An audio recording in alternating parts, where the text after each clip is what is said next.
I was originally going to start this video talking about Judas, but I scrapped that because I think reading Wolfwood as Judas is a very tired and like surface level interpretation of the text, and I have a better thesis.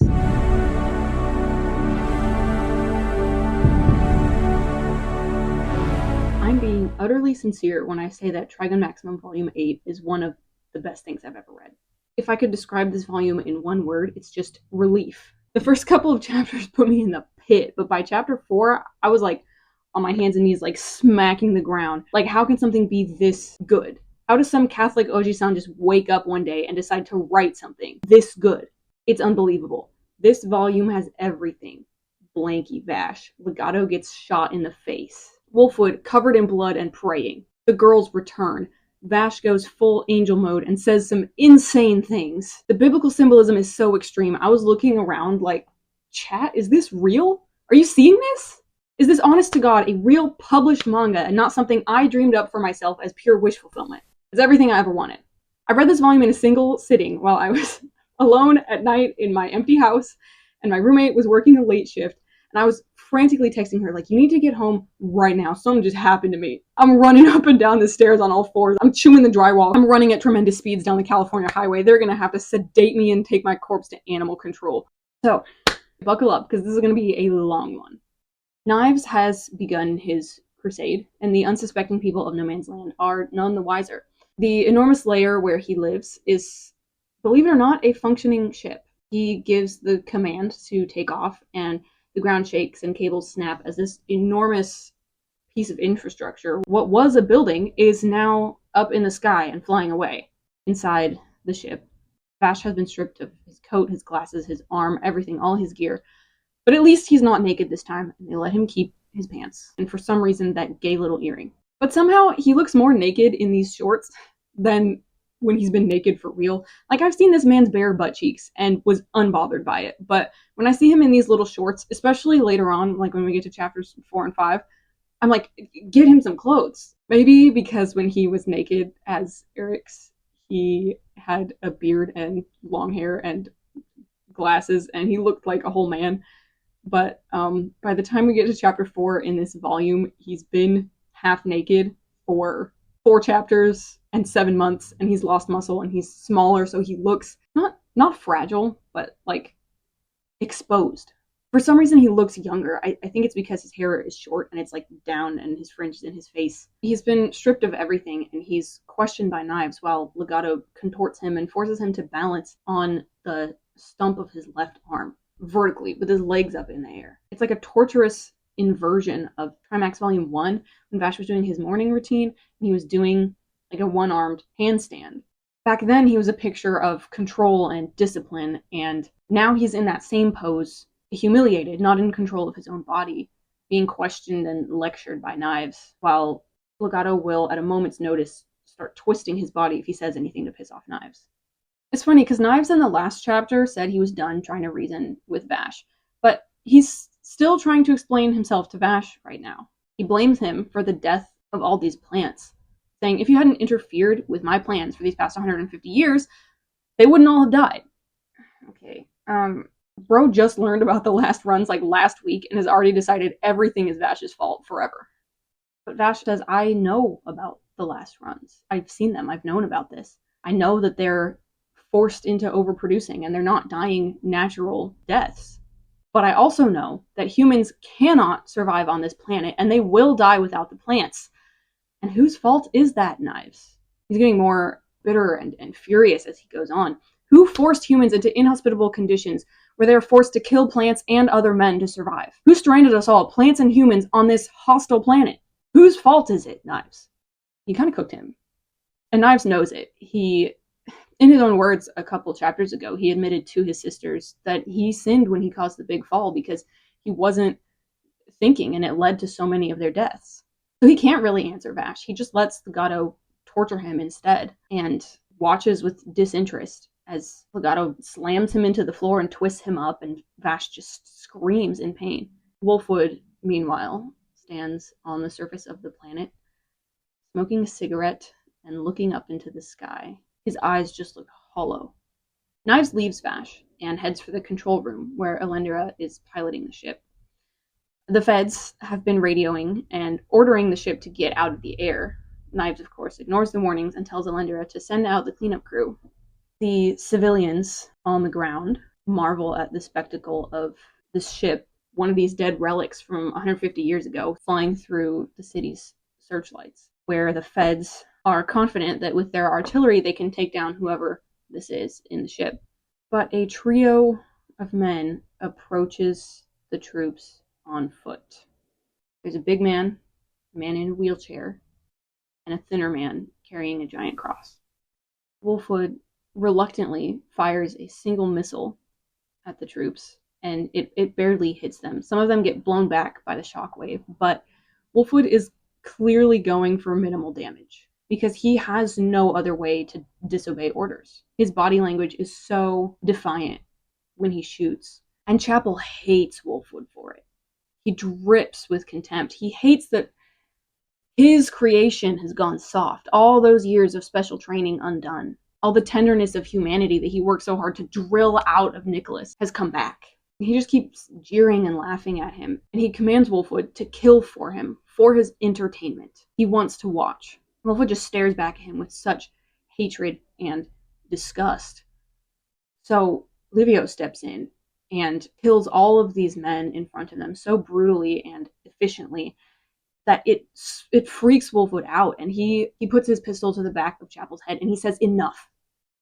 Wolfwood's growth has been such a gradual process that you barely notice the changes as they're happening in the story. But when you look at Wolfwood now compared to the Wolfwood of 8 volumes ago, he's a wholly different man. And I'm so proud of him. Remember in volume 2 when Vash was like, "Wolfwood, have you considered that you're a human being with a heart and not a killing machine?" And Wolfwood was like, "I think you should shoot me in the face. I want you to shoot me in the face." Like, look at how far we've come from that. And they've had their arguments, but it's not like Vash is trying to change Wolfwood on purpose. It's not like he's just sitting there and like, "Wolfwood, you need to be like me." He's just been kind to him. But you can't endure radical kindness like that and not be changed by it. And just being in proximity to Vash for so long has made Wolfwood see how the world could be in spite of the way that it is. Wolfwood of 2 years ago would not have cared about the men that he killed because at the time he believed that it was all he was good for. But he's not that man anymore. He's not just a weapon. He does not belong to Chapel. He's a man with his own hopes and dreams and wants, and he cannot be forced back into that suffocating cage once he's broken out of it. He's outgrown it. And he's changed so much, but when he aims his pistol at Chapel's head, he cannot pull the trigger because the one thing that has not changed about Wolfwood is his fear of death. And Livio will certainly kill him if he kills Chapel. Chapel just keeps laughing at him and gloating, telling him it's no use, it's better to be dead in this world than to be alive and to suffer. The dead are the lucky ones. And that is so antithetical to everything Wolfwood is. Wolfwood, who has bit and clawed and killed his way through life because he has to keep living no matter the cost. Wolfwood, whose life has been hell on earth, but who holds that life in a vice grip because he's so scared of death. In what world would Wolfwood ever think that the dead have it better? It's just so thematically perfect that Wolfwood's worst enemy is a man whose feelings about life and death are the complete diametric antithesis to Wolfwood's beliefs. Knives steps out onto the Ark and prepares to make the leap from ship to planet, but he turns around when he hears Vash calling out for him to wait. And Vash, despite being actively tortured by Legato, stops Knives to ask him if he truly believes that people are incapable of change. Knives does not answer him, so Vash continues. They do change, and they still make mistakes, but they can learn. Vash yells at him. Rem changed. Rem was like that. You saw it. Knives holds his glare for a moment, and then concedes that it may be possible that people can change. Which is crazy. It's crazy that he said that. He says that it's the time that's the problem. Maybe some people could change, but it takes a long time, and time means more plants will die, so he can't be bothered to care. Even if time wasn't an issue, in this world which is so sick and twisted, why should Vash and Knives have to worry about answering to reason when they're surrounded by humans who are just animals to them, who take and take and take? And he says to Vash, "Have you forgotten Tesla?" Vash breaks Legato's control and slams his fist into the floor. He has never forgotten her, not for a second of his life. How could he forget their sister, the tragedy that broke them both? He's crying when he tells Knives that she's the reason for all of this. He says only those who have suffered can speak the words of truth that will stop the fighting. Only someone who knows pain intimately can offer relief to someone who's suffering from the same pain. Tesla's death was just one link in that endless cycle of dehumanizing violence that Knives continues to perpetuate. And Vash says, "Is that really what you want at the center of your heart? Are you just going to let that rot inside of you forever? That's where your true battle lies." Knives just laughs and says, "Yes, that pain made me who I am. And now I must inflict it on everyone else to even the score." I love seeing my own interpretations get validated by the actual text of the story. I don't think that this ever made it into one of my videos, but the moment I felt like I really understood what was going on with Knives is when I saw the sheet music for Vash and Knives' duet from Trigun Stampede. You can hear in the soundtrack that they're misaligned as they're playing. Something about the timing is off. I thought it was maybe just some weird syncopation or a different time signature or something. But when I looked at the music, I saw that Vash's secondo part is in fours, and so is the left hand of the primo part. But the right hand of Knives' primo part is playing in threes. So it's not that they're out of sync with each other. It's that Knives is out of sync with himself. One hand is 16th notes, the other is triplets. Knives' truest battle is not against humans or against Vash. It's in his own heart. It's against that fear that rots him from the inside out. Vash and Knives experienced the same traumatic event, but it fractured them in opposite ways. Vash took the pain and carried it inside him, and believes that by loving the world and all the people in it and absorbing the pain and the hatred of the world, he can stop violence and pain from repeating. And Knives lets the pain simmer inside of him and is motivated by fear to prevent that pain from happening to him again by any means necessary, by pushing that pain onto others. And the difference is that Knives, in his fear and his pride, did not let anyone help him with that pain. Vash had Rem to carry him through that and to guide him and to bear the weight of his anguish and love him despite that. Knives shut himself off from his family and doomed himself to suffer alone and to project that suffering onto everyone else in an attempt to make sense of what happened to him. Vash screams at Knives not to make the same mistake again, not to cause another mass extinction, because no one can ever come back. Once he does this, it cannot be undone. But Knives' only goal is to acquire more plants, and if that means people die as a result or kill each other, then why should he care? That's just the way it needs to happen. That's all humans are good for anyway. And when Knives says that's all they are capable of, meaning like humans are only good for killing, the camera, so to speak, hands down from the ship towards the ground, where Livio is standing above a mountain of people that he just killed. Wolfwood looks at him and he says, "Crybaby Livio, what happened to you? No one from home would recognize you." All the while, Chapel just keeps laughing at him. Wolfwood is losing his mind. He screams at Chapel to just shut up. But Chapel is having fun watching Wolfwood suffer. He just won't leave him alone. He gloats that Wolfwood's precious home is under his control, and how easy it was to take advantage of the orphanage staff. They don't even know that he uses their kids as his main source of recruitment. Livio stands in between Wolfwood and Chapel, stopping Wolfwood from doing anything to harm Chapel because he is literally incapable of disobeying orders. Wolfwood is about to just shoot Livio, but one of the faceless Eye of Michael goons slams him into the ground and steps on his neck. And from the ground, Wolfwood watches Knives dive out of the arc and free fall towards the ground. This beautiful, destroying angel, the pale horse whose name is Death, and hell follows with him. And power was given unto him over a fourth of the earth, to kill with the sword, and with famine, and with pestilence, and wild beasts of the earth. Revelation 6:8, for anyone who wants to crack open the Bible. We watch cities and towns fall day after day, people starving and burning, bodies piling in the streets, dead of dehydration, heat exhaustion, exposure, starvation, cannibalism. Every new place the ark reaches, Knives shatters the plant bulbs and takes them into himself, and the city dies. No one can prepare for what's coming because nobody knows that it's happening. The survivors can't warn anyone, even one town away, because Knives cut down the satellites and jammed the radios. Knives collects hundreds of plants into this brain-like conglomerate of bodies within the ark. And for what?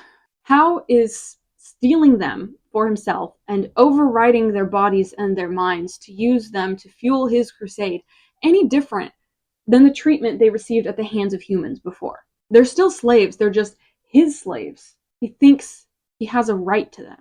The plants are kept in this sea of bodies on the ark, held in place by a metal grate that looks like a cage, like some sort of cargo hold.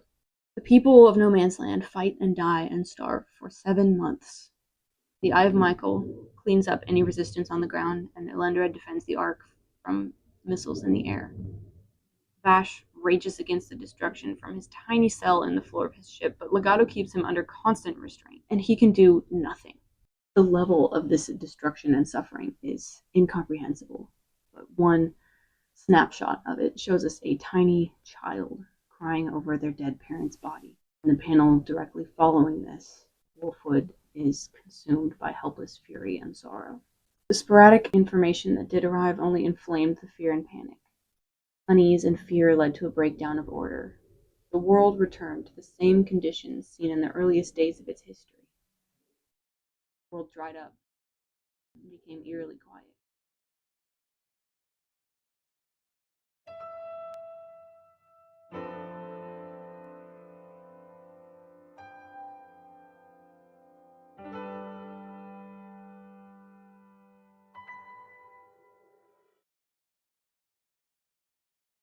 But after those 7 months, 2 travelers, one short and one tall, arrive at Ship 3. In the absence of electronic communication, Meryl and Millie have been running recon all over the planet.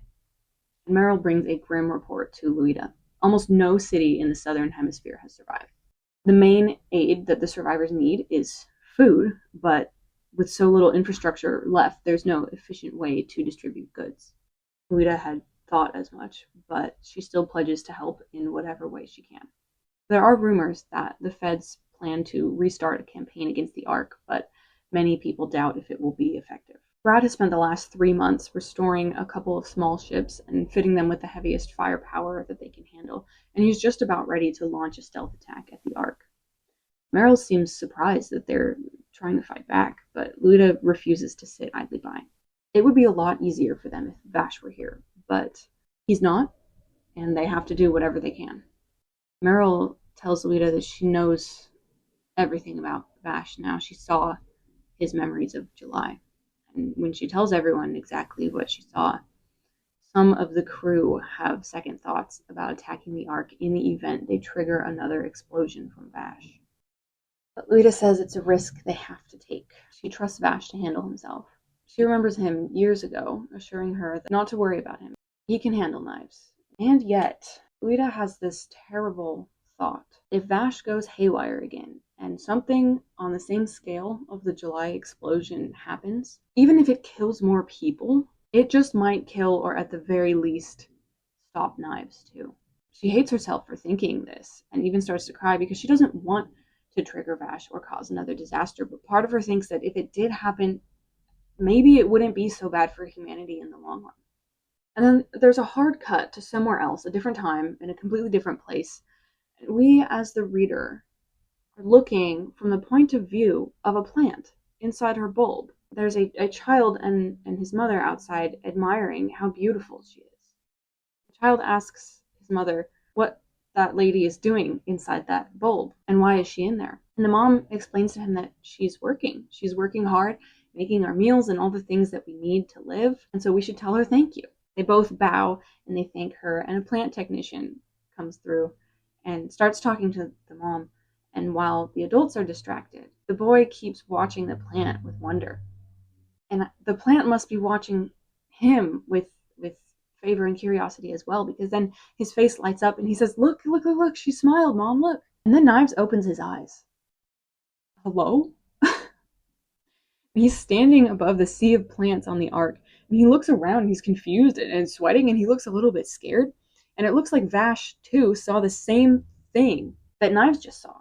Knives thinks it must have been a dream. He doesn't know what's going on. The ark approaches a battalion of federal troops. It looks like they have indeed launched their counteroffensive. The ark is full to bursting with plants. It's got all these wings and tendrils and whatever sticking out of it now that it's got like half the planet's plants. And while the ark starts to fire at the troops, Brad and crew approach from above in their 3 little ships hidden by the cloud cover. Knives stands at the top of the ark, laughing over the destruction laid out before him.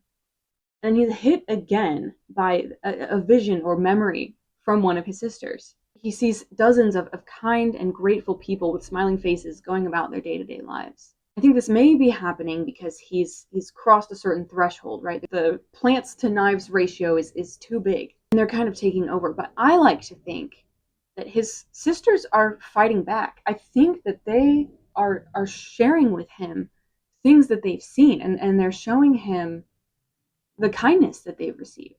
He staggers to his knees when this vision hits him, and he tries to maintain his sense of self, but it's so overwhelming, and the panels are all fractured, and he ends up curled up, screaming on the ground with his face pressed to the floor and his hands covering his ears as they completely overwhelm him. Elendra sees this happen, but she can't get to him. And right then is when the Feds launch their surface-to-air missiles. Elendra is about to return fire when the back of the ark gets hit by something big. Those 3 small ships packed a lot of firepower, and they try to get out of there as fast as they can, but Elendra nails at least one of them. One that Brad is not on. He's fine, don't worry. And then, as if the surface-to-air missiles and the aerial assault weren't enough, an explosion suddenly rocks the whole ship from the inside. There's a familiar hand tossing aside a detonator, and a familiar shoe running down the hall, and a familiar voice outside the door saying, "Spiky, can you hear me?" And Vash, who was only semi-conscious in a haze of pain, jolts awake. Wolfwood tells him to cover his ears before he blows the giant metal door to Vash's holding room right off its hinges. When I saw this, when I heard Wolfwood's voice outside that door, the relief hit me like a cartoon anvil to the head. I was so invested. It was like I was in there. I was so there in the moment. I could hear like the sound of his shoes running down the hall, and like the clang of the door, and Vash like gasping and opening his eyes when he hears who's outside the door for him. I got this insane adrenaline rush. Like, I just know Wolfwood has been waiting for this, and like plotting and just waiting for the right moment, for his moment of redemption. Risk to his own life be damned. He's going to get Vash out of there, and he's going to save the world. I just could not believe it. We're so eternally back. As soon as the door blows open, Wolfwood has got his pistol aimed right at Legato's head, but he's not fast enough to pull the trigger before Legato freezes him. Vash tries to warn him about something, but he can't get the words out because Legato shuts him up. And Legato turns Wolfwood's arm around and forces him to point the gun at himself. He's like, "You're so boring. Just do me a favor and die. I'm tired of you." Come on, man. That's the most interesting character in the story. How are you going to call him boring? While Legato is preoccupied with Wolfwood, Vash is able to get a hand free and reach through the grate that covers him. Legato sees this from the corner of his eye and turns his attention back to Vash, and then Wolfwood is able to get his gun away from himself because Legato's focus is split. 6 to 7 months of constant use of Legato's powers has weakened him considerably. He's not strong enough to hold both of them completely immobile at the same time. And Wolfwood was betting on this. That's why he was willing to just go in there and blast the door off its hinges right in front of Legato. It was all just to give Vash the tiniest opening.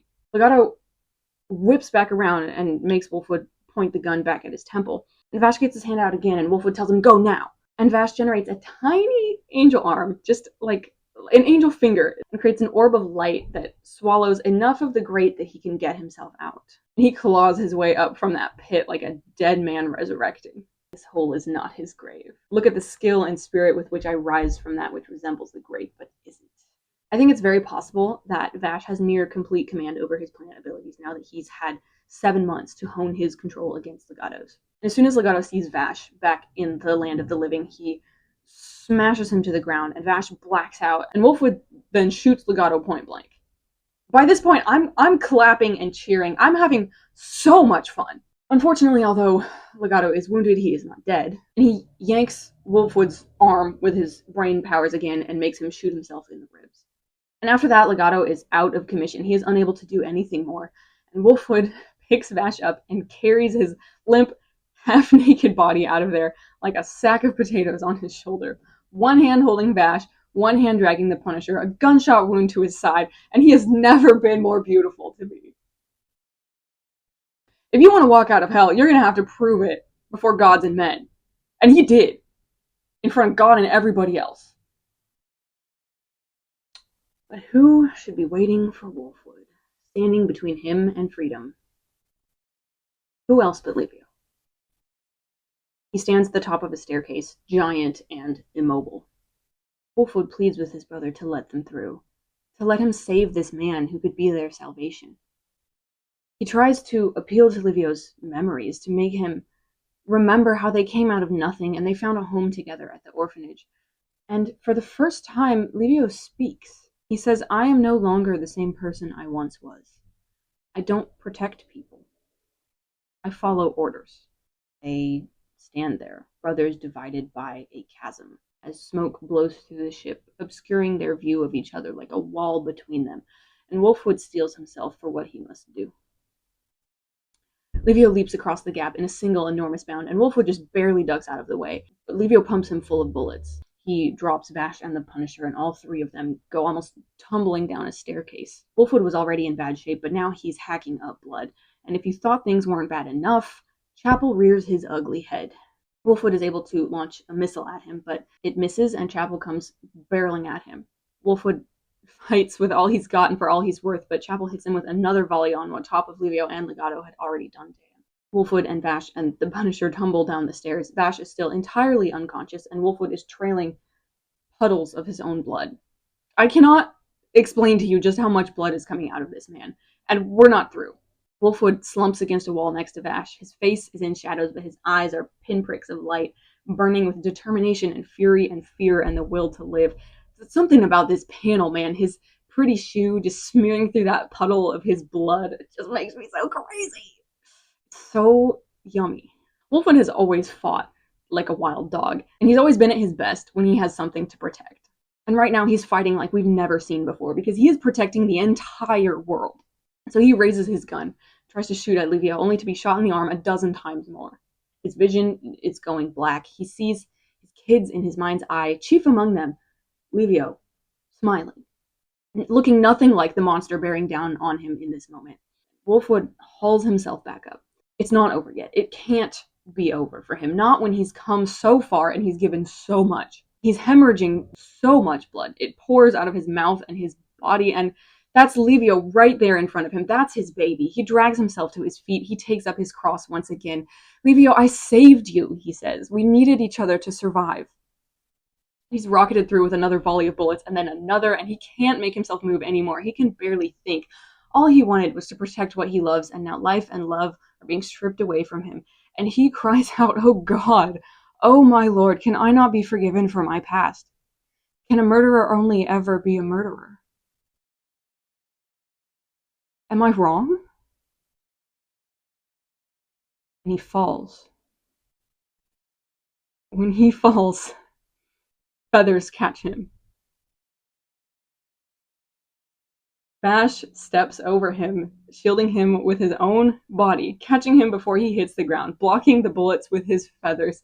And he says, Wolfwood, you are not wrong. Wolfwood cries out to God, and Vash answers.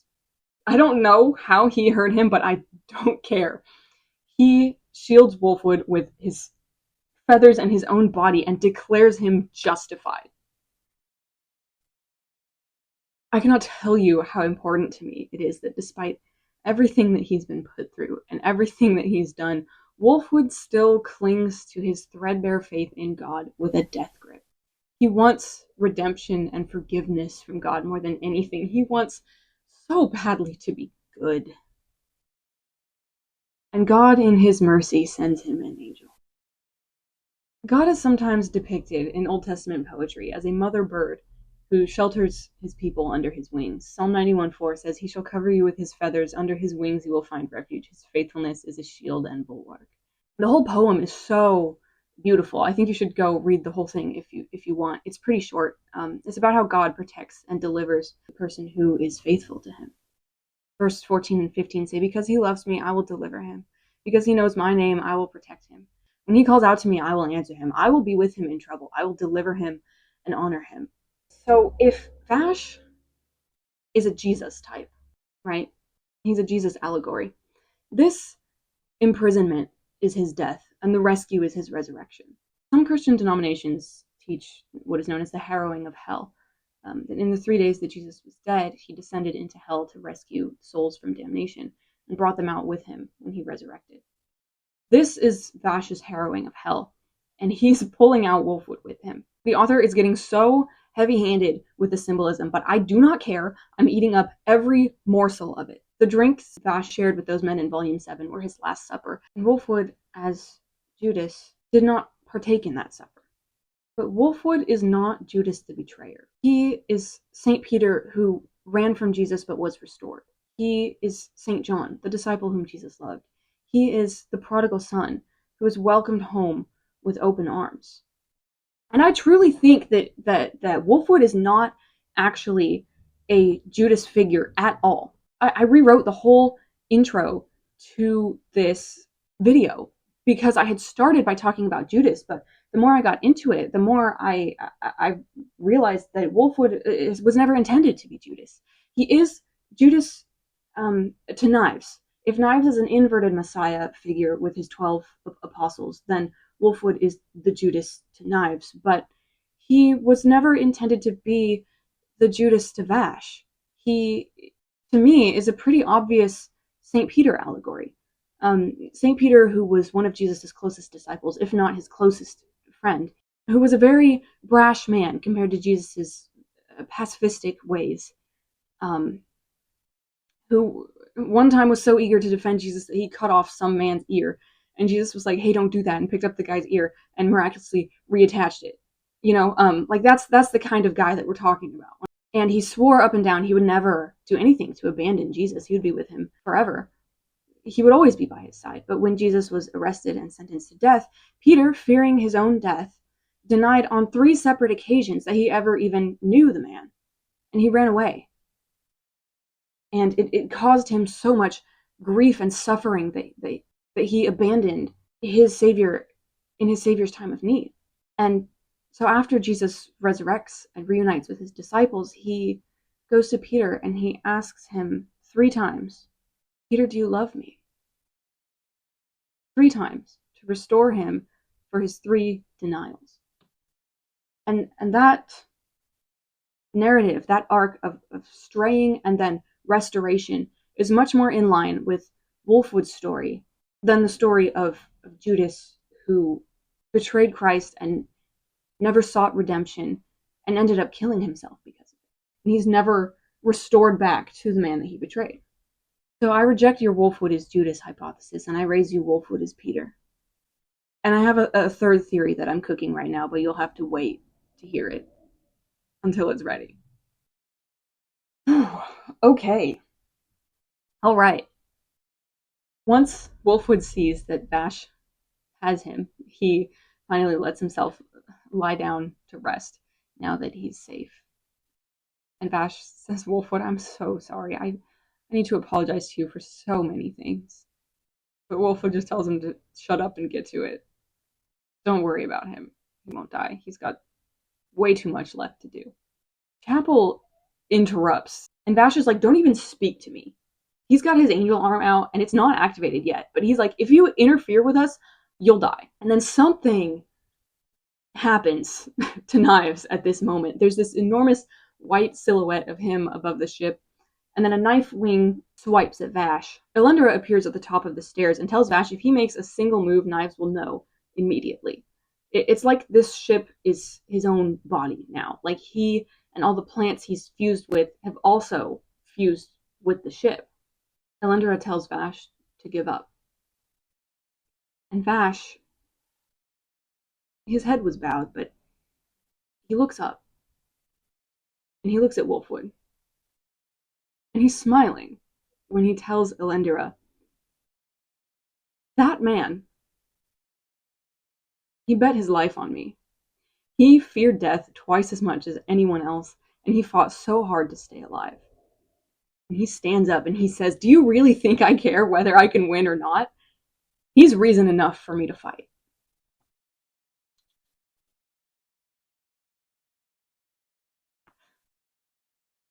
I could not believe my own eyes.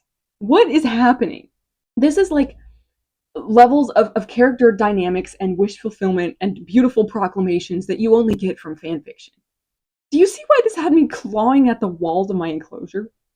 I hope Wolfwood heard what he said. I hope Wolfwood hasn't passed out at this point. Because what an unimaginable place for Wolfwood to find himself in.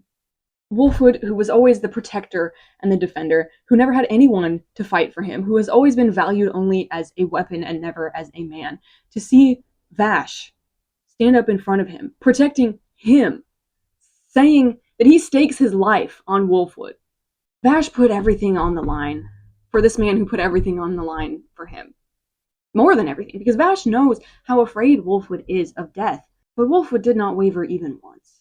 It is so refreshing to see Vash's anger come back. He looks like death, but he's completely in control of himself and full of righteous rage. And when I hear him say he doesn't care if he wins or loses, if he lives or dies, I don't hear it in like a suicidal way. I hear it in like a free way, like an uninhibited way. Vash right now is a whole different animal. He's reckless. He's got this crazy smile. He's got nothing left to lose. And he's had 7 months to cook in a stew of rebellion against the evil that plagues the world. So he just lets loose and lets go. And there's this easiness to him that I have not seen in a long time. He pulls out the full angel arm, and Knives begs him not to do it. He doesn't want to have to kill his brother. Elendra screams for him to stop, and Vash just gives her this crazy grin before he reverses his angel arm and blasts a hole in the floor of the ship, sending himself and Wolfwood flying down into the desert. As they plummet towards the planet, Vash stretches out his wing and catches Wolfwood. Knives reaches for them with his tendrils, and one of them touches Vash, but something sparks when it hits him, and either Vash repels him, or Knives realizes he needs to withdraw before Vash overpowers him. They land in some rocks that provide a little bit of shelter, and Vash lays Wolfwood down to assess the situation, and it's bad. Wolfwood is so grievously injured and full of bullets that Vash screws his eyes shut and prepares to say goodbye. I think he's actually holding Wolfwood's hand in this panel, in the same way that he held Hopper's hand when he died right in front of him. But Wolfwood wakes up and he's like, hey, dumbass, I'm not dying. He drinks a vial of juice and tells Vash it takes a lot more than that to kill someone from the Eye of Michael. And he starts to tell Vash everything. We see a very young Wolfwood, maybe 13, fitted out in tactical gear, training at a shooting range. His child soldier drip goes kind of insane, I can't lie. A much younger and much more ambulatory Chapel comes up behind him and congratulates him for doing so well, and then shoots him twice, forcefully demonstrating that Nicholas's shooting skills don't matter if he can't take a hit and walk it off.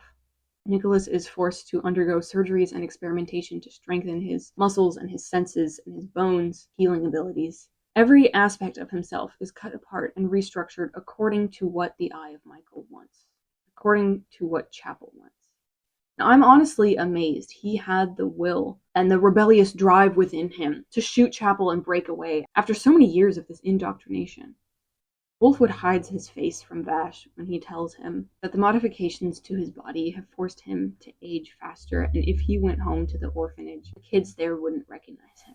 Vash is just staring at him in shock, and he asks, if Chapel is part of your organization, why was he trying to kill you? Wolfwood says, I shot him, set it up to look like a training accident, stole his identity, and tried to kill Knives. I think this must be such a relief for Wolfwood to be able to say everything that he thinks and everything that he's done and everything that he's been through, and not fear the Eye of Michael's retaliation or fear what Knives might do, or even fear Vash's reaction to Wolfwood's honest truth.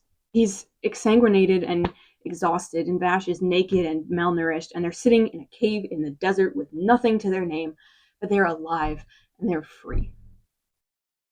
Wolfwood says, I'm sure they don't want anyone like me again. And then there's a couple panels of Livio. I think he blames himself for what has happened to Livio, because his rebellion might be the reason why Livio was treated even harsher than he was, brutalized and brainwashed, so that there was no chance that Livio would follow the same path that Nicholas took. And then Wolfwood remembers something that Luita told him, I think all the way back in Volume 3. Something about how Vash perseveres through a never-ending hell. And he tells Vash, when I point my gun at my brother, my whole body goes cold. I think he understands something about Vash now that he's experienced it himself. How Vash cannot kill because he sees every human being as his brother and sister and as his own responsibility. Now that Wolfwood has felt that for himself, I think he finally gets what Luita was saying about Vash. He begs Vash to help him. He says, if I'm too late, then everything I have done will be for nothing. And he bows his head and seems to slip away. And Vash is like, no, don't die. And Wolfwood's like, I'm trying to sleep. They literally did the I'm not dead, you idiot bit from Kung Fu Panda. No, don't die, please! I'm not dying, you idiot! I love this book. After a while, Brad finds them. He and his crew saw the glint of something fall from the Ark, and when they investigated, they found the Punisher, so they knew to keep searching the area for Vash and Wolfwood. Now, it is very important to me that you know that Vash and Wolfwood spend the rest of this chapter wrapped up in blankies. Vash is wearing slippers. I want to just hold him in my hands. I love him so much. So on the ship, everybody debriefs. There's a lot to cover. Vash assures Brad and the crew that he's fine despite the rough way that he looks. Brad's attack did slow the Ark down, and from the air, they could see some of the interior of the ship, and it looks like some of the plants are fading, I think is the word he uses. But I think this might mean that the plants are getting used up. Vash, when he'd been touched by that tendril from Knives, could feel Knives' consciousness in that brief moment. And he can tell that Knives is slipping. He is losing his sense of self amidst this sea of other plants. Someone reports that the Ark is now heading for the city of December. There is a mass exodus of people from surrounding cities fleeing in front of the Ark's route. And when Wolfwood hears this, he pulls his blanket up over his face. If I'm not mistaken, I think the orphanage is outside of December. And then Brad drops this bombshell. The Earth ships are coming soon, way sooner than we expected. Wolfwood throws his blanket off so violently when he hears this. The physical comedy in this volume is really something else. But these Earth ships are not good news, because that means that the people of No Man's Land have to stop Knives before the Earth ships get here, or Knives will destroy them and merge with their plants. I called this. I don't remember which video, probably volume 4. If I can find the clip, I'll put it in, but I definitely predicted that this could happen. Maybe he wants to let the people on this planet contact Earth to bring Earth people and ships back here so he can either, number 1, have a shot at killing more humans, the Earth humans, and number 2, hijack a ship and go off-world. Then Brad's ship makes a very important stop to Marlin's gun workshop. Vash is so happy to see him alive. Like, genuinely, I can't remember the last time I saw Vash look like this. The whole town is empty. Everybody evacuated a while ago, but Marlin stayed and resigned himself to his fate. But someone came to him and insisted he make one more gun. Marlin refused. With the world gone to hell in a handbasket, he didn't think there was any way Vash could still be alive. But this customer insisted. So he hands a brand new gun off to Vash. And Vash tries to ask who the person was, but Marlin doesn't answer. It's Meryl. We know it's Meryl because we see her silhouette. Vash possibly also suspects that it was Meryl. Then Marlin sees Wolfwood's Punisher looking absolutely blusted after the fall that it took from the Ark. And he's like, hey, do you want that fix? I can do it in like 2 days. And Wolfwood's like, cool. Then Knives, who's probably out of his mind and not the most rational after his brother's escape, reaches a place where all the plant bulbs have been shattered. but there's a corpse of a plant left.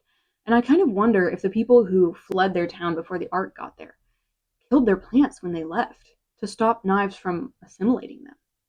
This corpse is badly decomposing, so bad that Elendra can smell it from all the way up on the ark.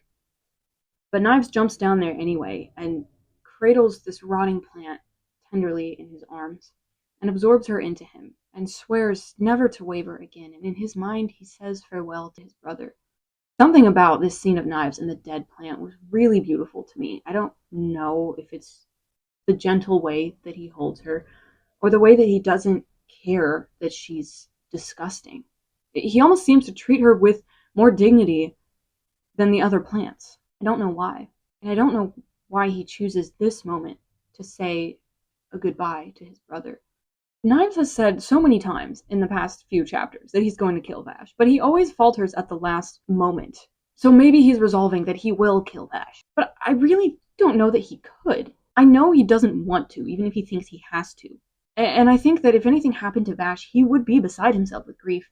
And if he, in his rage, killed Vash, I think he would never stop regretting it and missing him. There's so many times where he's like, Vash, I'm done with you. I'm done trying to reason with you. I'm done letting you live. But he still continues to try to reason with Vash and to keep him alive and to still have some sort of connection with him. So maybe now he's saying, this is it. The next time I see him, I will finally do what needs to be done. So once the Punisher gets fixed up, Wolfwood strikes out on his own. He fears the impending battle between Vash and Knives will tear everything apart, and he doesn't want to get caught up in it again. So he leaves without telling Vash. Just a farewell, Spiky, to the wind. And I understand. And he's going back home.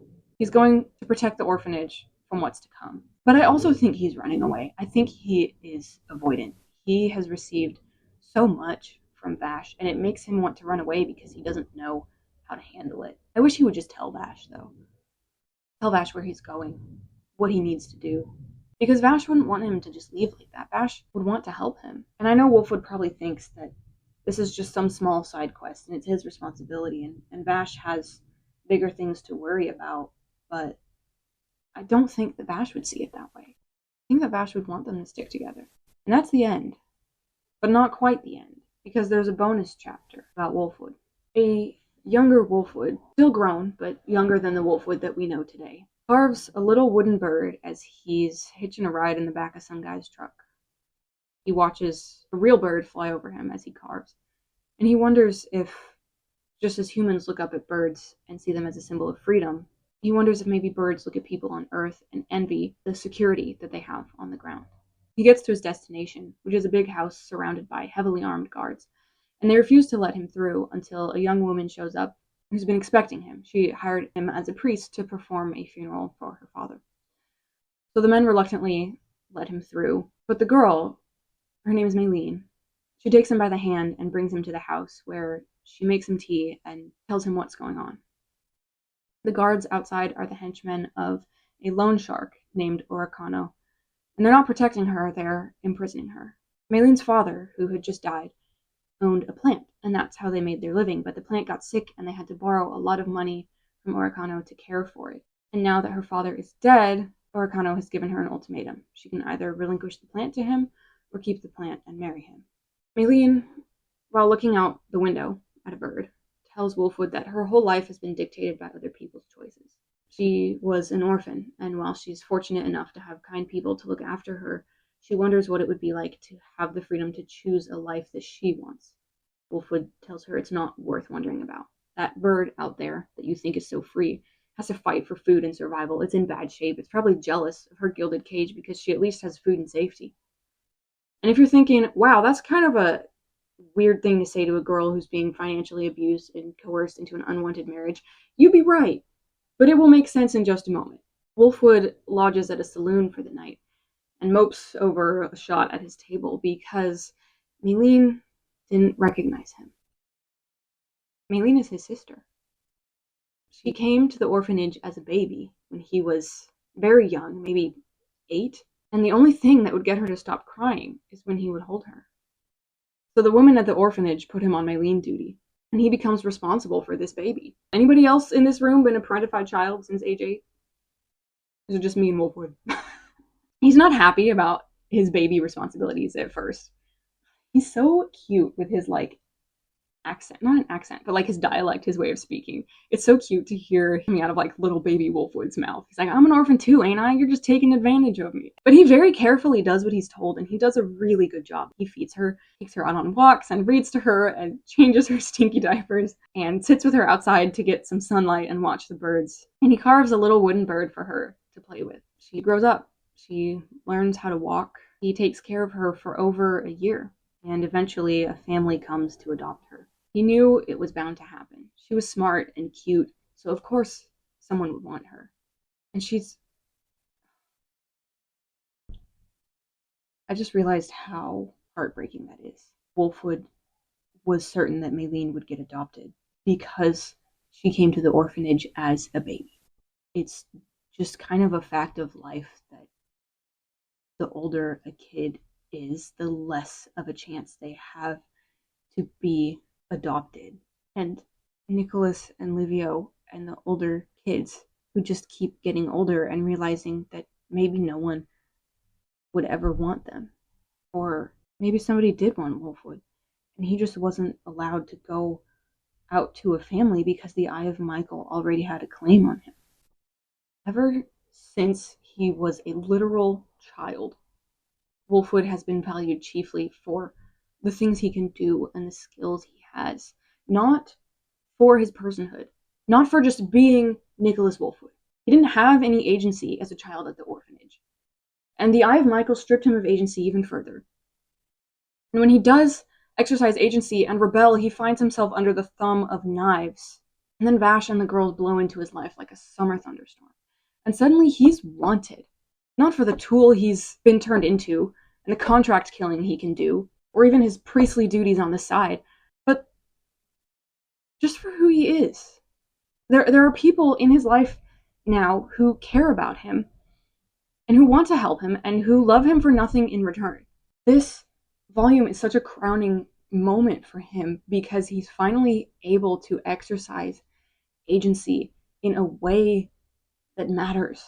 Everyone who has loved him has been taken from him by the people who control his life, by the grown-ups. He's lost his parents, and Maylene, and Livio, and his home, and the chance to grow up like a normal kid, and he couldn't do a thing about it. And now that he's found himself and his personhood outside of the definition that the Eye of Michael gave him, he takes Vash back from knives. He's not letting this one get away. Oh, brother. We're almost done. Maylene got adopted by a wealthy-looking couple, and they promise to be good to her. And Nicholas knows it's probably for the best, but Maylene still cries and cries when she's taken from him. She's still holding the little bird he made for her. And that was the last time that he saw her until today. So that's why he's so insistent that Maylene stay where she's provided for, even if it's not what she wants and it's not a good situation. She's a girl in an unforgiving world. She's his baby, and he can't protect her like he used to, but he wants her to be well.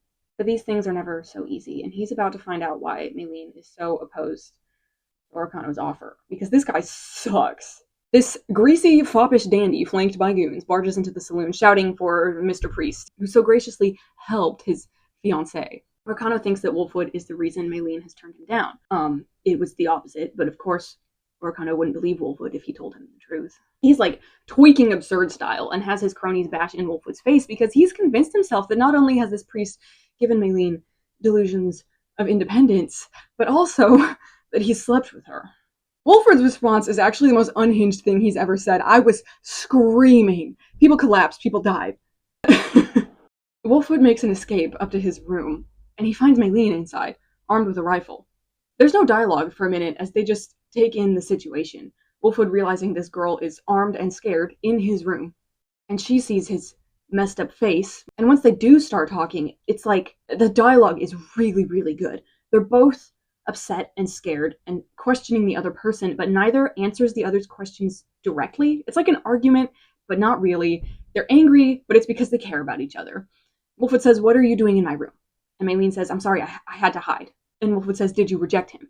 And she counters that with, "Did Orkano do that to you?" And Wolfwood interrupts, like, "Why would you do that?" He's upset She's afraid for both of their lives. She knows it must have been Orkano who hurt him because of her. And then Wolfwood hears something outside and grabs Maylene and pushes her to the ground. There's a whole posse, no, bigger than a posse. It's like a whole contingent outside, armed to the gills, and they just shoot the whole building to rubble. Like, that is truly jobless behavior. Go do something else. And it kind of has, like, a silly tone to it, with Orkano throwing this tantrum and blowing up the whole building, crying about how he's going to kill them both for slighting him. But when the bullets and the smoke clear, there are dead people, innocent people, with their bodies split open and their ribs sticking out right in front of Maylene. Wolfwood is still protecting her, covering her with his own body, but he grabs her face and he's like, look at what has happened. Is this what you wanted? This is because of your decision. Which is not fair of him to say, but this whole episode has Wolfwood uncomfortably and uncharacteristically irrational because he's so deeply emotional when it comes to Maylene. She remembers what he said to her about how the birds are probably envious of her comfortable cage, and she pushes him off her and stands up. Wolfwood tries to stop her, but she rises out of hiding with her gun. Either Orkano will see this as a surrender and he won't fire, or he will see her and decide to kill her anyway, and then once she's dead, no one else has to die. Orkano does not stand down. Seeing her defying him just makes him more hysterical, and he keeps shooting. Oh no, I have to kill you because you've been defiled. Wah, wah, wah, wah, wah. Get a job. Wolfwood gets the Punisher up in front of Maylene and launches a rocket at the, like, tank thingy that Orkano's inside of. Like, do me a favor and die. And he blows up the whole party. It kind of cuts away, but, like, he for sure killed that guy. Or maybe Maylene did. There's a panel of a single bullet. I can't tell who fired it or where it's supposed to be going, but I'm choosing to believe that it was a shot from Maylene's rifle and it killed Orkano before Wolfwood blew the whole place up. Because it's more satisfying that way. With a huge chunk of the town blown up behind them, Wolfwood and Maylene have a graveside service for her father. She's a drifter like him now, and she doesn't know what to do next. Wolfwood is kind of snide about it. He's like, don't worry about it. If you keep acting like this, you'll end up dead soon enough. She takes that kind of seriously, though, and she's like, yeah, maybe. But I'm tired of just being a gap stop in the holes of other people's lives. Wolfwood says, you idiot, there's nothing wrong with that. She pays him for the funeral, and he only takes half. He doesn't say it to her, but he is really proud of her for growing up to be so tough. It's such a bummer that he can't take her with him. He's deep in the eye of Michael at this point in time, and so he has to just leave her to the whims of the world now. As he's about to leave, she gives him a parting gift. A little carved wooden bird that she kept tied on a cord around her neck. That's the end.